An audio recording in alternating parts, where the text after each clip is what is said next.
Ingin belajar bisnis dan investasi untuk anak muda? Caranya mudah banget. Subscribe channel ini dan nyalakan lonceng notifikasi untuk mendapatkan video-video terbaru tentang bisnis dan investasi yang dapat diaplikasikan untuk anak muda. Gue Mas Nagi Gustiari. Selamat menonton.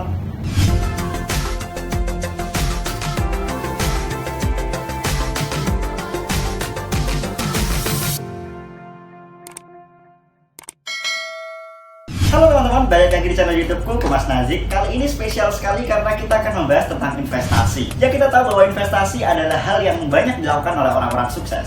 Dan jika teman-teman berminat untuk belajar tentang investasi, semoga teman-teman menjadi bagian daripada orang-orang sukses di masa yang akan datang. Investasi banyak macamnya, dari mulai investasi keuangan, investasi properti, investasi leher ke atas, atau investasi pengalaman, ilmu, juga termasuk investasi, termasuk teman-teman belajar, juga termasuk investasi. Karena investasi adalah tentang apa yang teman-teman tanam dan apa yang akan teman-teman panen nantinya. Dengan teman-teman mempelajari sesuatu, dengan teman-teman mulai merintis sesuatu, atau dengan teman-teman memulai tindakan yang akan berdampak di masa depan, itu artinya teman-teman telah melakukan investasi. Namun pada kesempatan kali ini, khususnya kita akan membahas tentang investasi uang, atau bagaimana kita berinvestasi agar uang kita bertumbuh melawan inflasi dan bisa bertambah lebih banyak lagi, yaitu investasi reksadana. Apa itu definisi investasi reksadana? Teman-teman mungkin dengar aplikasi yang bernama Bibit. Nah, ini adalah aplikasi investasi yang akan aku sarankan untuk teman-teman anak-anak muda, karena ini begitu cocok untuk teman-teman semua. Investasi yang ditawarkan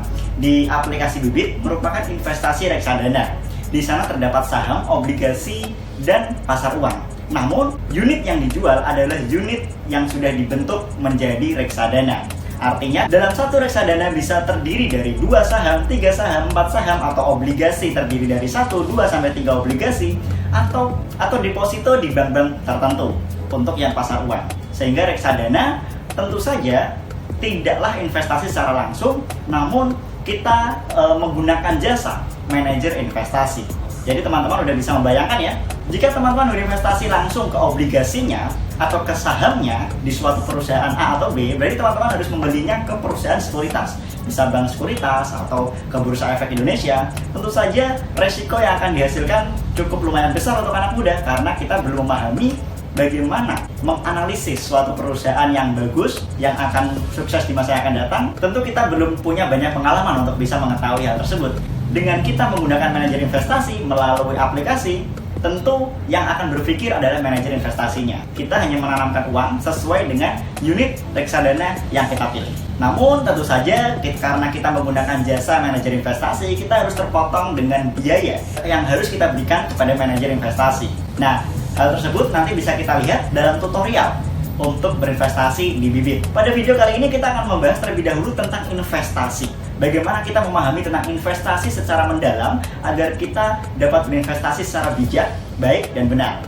Karena banyak sekali investor atau anak-anak muda yang berinvestasi dengan tujuan-tujuan yang salah.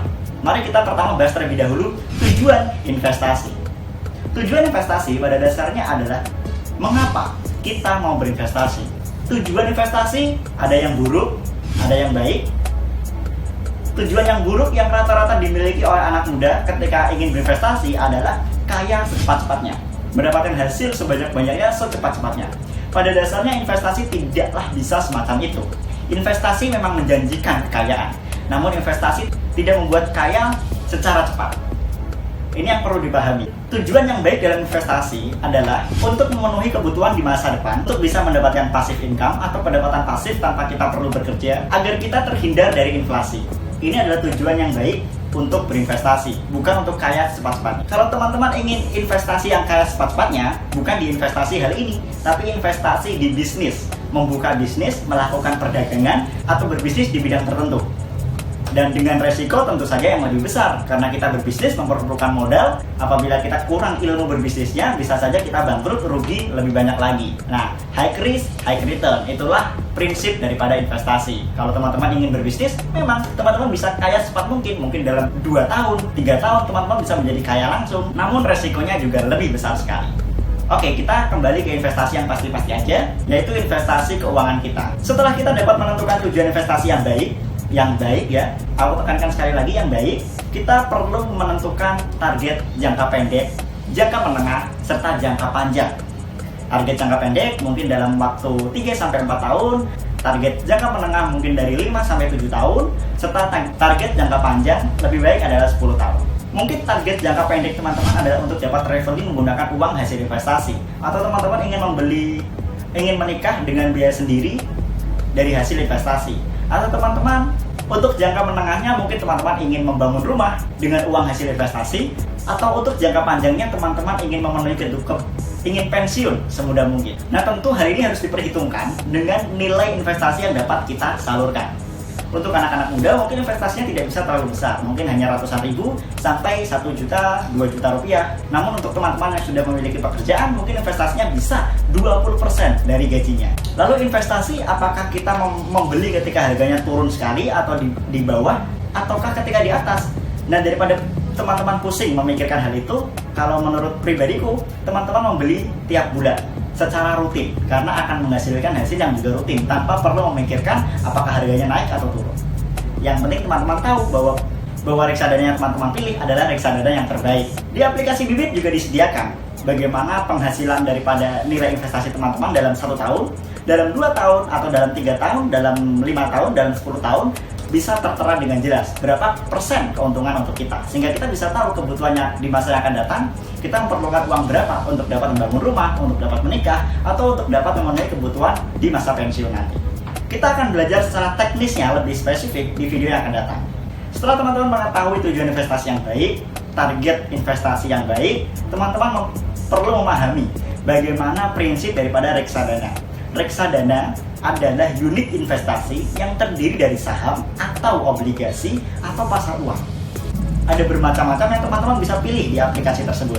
Nah, tentu saja dari setiap reksadana yang teman-teman pilih terdapat nama-nama perusahaan yang ada dalam reksadana tersebut atau saham-saham perusahaan di sana. Berapa persen saham di sini, berapa persen saham di sana, sehingga reksadana adalah produk daripada manajer investasi yang ditawarkan ke kita. Nanti akan berpikir tentang investasi kita adalah manajer investasi. Kita juga dapat memindahkan portofolio investasi kita ke reksadana yang lain, dipindahkan atau diganti atau ditarik sepenuhnya juga bisa. Nah, itu adalah dasar pemahaman tentang investasi. Jadi teman-teman tidak boleh investasi untuk kaya cepat-cepatnya, berpikirnya jangan terlalu ke sana. Yang kedua juga teman-teman harus menentukan jangka pendek, jangka menengah, jangka panjangnya bagaimana. Serta teman-teman harus dapat memilih aplikasi investasi yang teman-teman percaya. Dalam hal ini aku akan menyarankan Bibit, namun secara teknis investasinya di video yang akan datang aku akan menjelaskannya bagaimana memulai investasi di Bibit dengan modal seminimal mungkin, yaitu modal Rp100.000. Tentunya ini sangat cocok sekali untuk kamu anak-anak muda yang ingin memulai untuk investasi. Investasi semudah mungkin akan menghasilkan kesuksesan yang juga semudah mungkin. Warren Buffett adalah investor terbaik di dunia. Dia adalah orang terkaya, salah satu orang terkaya di dunia yang kaya berkat investasi. Warren Buffett mulai berinvestasi di usia 14 tahun, di usia 10 tahun. Namun di usia 10 tahun pun Warren Buffett merasa menyesal kenapa dia harus berinvestasi di usia 10 tahun. Kalau bisa lebih muda lagi, Warren Buffett menginginkan untuk berinvestasi lebih muda lagi. Usia 8 tahun, 7 tahun, Warren Buffett ingin sekali memulai berinvestasi sejak usia segitu. Jadi teman-teman, hal ini menandakan bahwa kita harus berinvestasi juga semudah mungkin. Aku Mas Lagi Setiari, bye-bye.